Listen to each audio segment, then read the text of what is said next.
Vale, vamos a situarnos. Estamos en enero de 2026. La fuente que manejamos dibuja un escenario en Francia, bastante desolador. Sí, habla de una crisis profundísima. El país parece completamente a la deriva. Totalmente. Sin un presupuesto aprobado, con la economía, dice, al borde del abismo, y una sociedad muy, muy caldeada. Y justo ahí, en medio de esa tormenta, es cuando Marine Le Pen lanza lo que la fuente describe como un torpedo directo al Elíseo. Es que no es una simple crítica, ¿verdad? Para nada. Es un cambio de estrategia total. El material lo deja muy claro. Ella no se presenta como una opositora más. Se posiciona como la forense que está haciendo la autopsia en directo de la presidencia de Macron. El término autopsia es brutal. Y las acusaciones. Vamos a meternos en el barro porque son de las que tumban gobiernos. Desde luego. Habla, y son palabras mayores, de bancarrota fraudulenta, de pactos secretos con Bruselas y, para rematar, de traición nacional.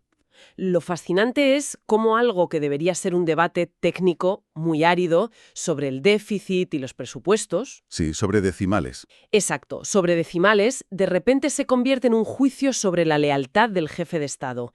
Según la fuente, cada palabra de Le Pen está calculada para redefinir el tablero de cara a 2027. O sea que la batalla no es por el presupuesto de este año. No. Es la primera batalla de la guerra por la presidencia. Pues empecemos por esa primera bomba, la bancarrota fraudulenta. La acusación es directa. Francia no está solo en crisis, sino en una bancarrota orquestada por el propio Macron. Y para que el golpe sea efectivo, se apoya en una cifra que la fuente destaca mucho. La de la deuda pública, no. Más de 3.250 billones de euros. Un número que hiela la sangre. Es que es una cifra tan enorme que se vuelve abstracta. Supera el 115% del PIB del país. Claro. Pero la clave de la acusación, como decías, no está solo en la cantidad. Está en la palabra fraudulenta, porque endeudados están muchos países. Exacto. Ahí has dado en el clavo. Bancarrota fraudulenta no es un término económico, es un arma política potentísima. Evoca engaño. Ocultación. Eso es, un colapso inminente que te han estado escondiendo. Y según la fuente, ella no se queda en el eslogan. Dice que tiene datos. ¿Y de dónde dice que lo saca? Porque eso es fundamental para la credibilidad. Pues apunta a dos instituciones que en Francia son sagradas. La Cour des Comptes, el Tribunal de Cuentas, y Círculos del Banco de Francia. O sea, que no son fuentes cualquiera. No. Y el núcleo de su argumento es el déficit real de 2025. El gobierno dice que fue del 5,1%. ¿Y ella? Ella sale y afirma, con una seguridad pasmosa, que la cifra real que manejan estos organismos es superior al 6,3%. Más de un punto de diferencia. Eso en un presupuesto nacional es una millonada. Son miles de millones. Por eso la acusación no es de incompetencia, es de mentir a sabiendas, de manipular las cuentas del país. La narrativa que construye es que el Elíseo maquilló las cifras para evitar el pánico en los mercados. Precisamente. Y eso cambia el debate. Ya no es han gestionado mal, es nos han engañado para salvarse. La gravedad es extraordinaria. Vale.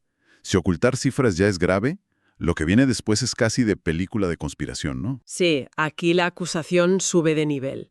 Afirma que Macron no solo ha mentido sobre las cuentas, sino que ya ha firmado un acuerdo secreto con Bruselas, a espaldas de todos.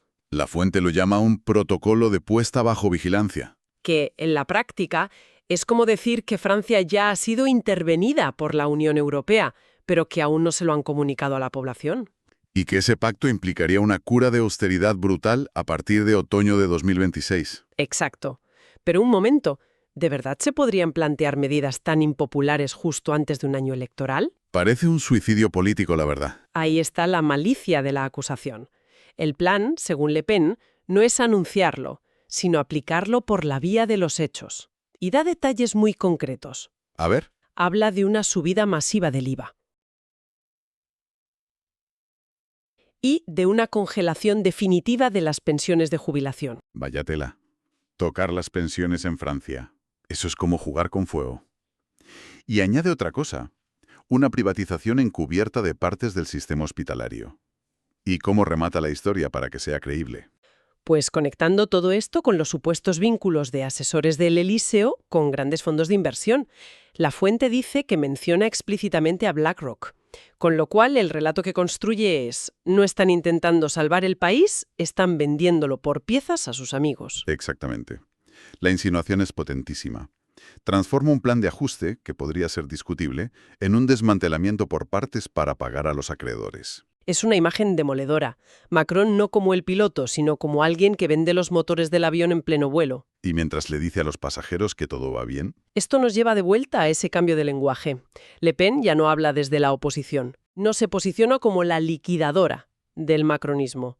Llega a llamar al presidente liquidador de Francia. y dibuja esa imagen de un hombre aislado en el Eliseo en su torre de marfil, ¿no? Sí, y esa narrativa explota un contexto político que es muy real y que La Fuente describe muy bien. Desde 2024, Macron no tiene mayoría clara en el Parlamento. Lo que le obliga a gobernar a base de decretos con el famoso artículo 49.3. Correcto, que es esa herramienta que permite aprobar leyes sin votación, asumiendo el riesgo de una moción de censura. Que aunque sea legal, el uso repetido da una imagen muy autoritaria. Claro, y Le Pen se sube a esa ola de descontento y la lleva al extremo. La Fuente dice que usa el término régimen autoritario en fase terminal. Es una hipérbole, obviamente. Claro que lo es, pero funciona políticamente. Conecta con la frustración de la gente. Y de repente, el debate ya no es sobre una reforma concreta. El debate es sobre la soberanía nacional y la salud de la democracia. Justo. En su discurso, cada día que Macron sigue en el poder es un día perdido para Francia.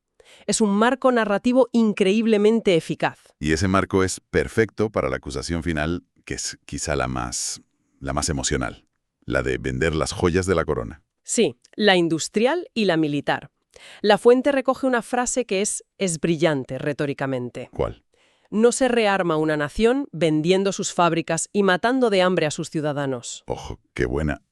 Porque usa el propio lenguaje de Macron sobre el rearme y se lo tira a la cara. Es un judo verbal, en toda regla. Y de nuevo, según La Fuente, no se queda ahí. Aporta supuestas pruebas. Acusa directamente al presidente de mal vender patentes de EDF, la eléctrica estatal, y empresas de defensa. E incluso, al parecer, llega a citar nombres de filiales estratégicas que estarían a punto de venderse. Y ahí es donde el discurso conecta de verdad con la calle, me imagino. Totalmente. Porque la gente ve que su factura de la luz sube sin parar. Y a la vez oye que podrían estar vendiendo la eléctrica nacional a trozos. La historia se cuenta sola. Ahí está. Lo que hace que todo esto funcione, según el análisis, es que conecta esas acusaciones de alta traición con el bolsillo de la gente, con la inflación en el supermercado, con los servicios públicos deteriorados. Claro, cuando sientes que no llegas a fin de mes, un discurso que te dice que están vendiendo las joyas de la familia te entra directo. Y mientras todo esto pasa, ¿qué hace el gobierno? Pues La Fuente describe al bando presidencial como si estuviera en estado de shock. Como un boxeador noqueado, sí. Incapaz de dar una respuesta rápida, con cifras, creíble. Y ese silencio en un momento así es políticamente letal. La Fuente lo llama ensordecedor. Claro, porque alimenta la sospecha de que, si callan, algo ocultan. Entonces, si juntamos todas las piezas, ¿qué imagen tenemos?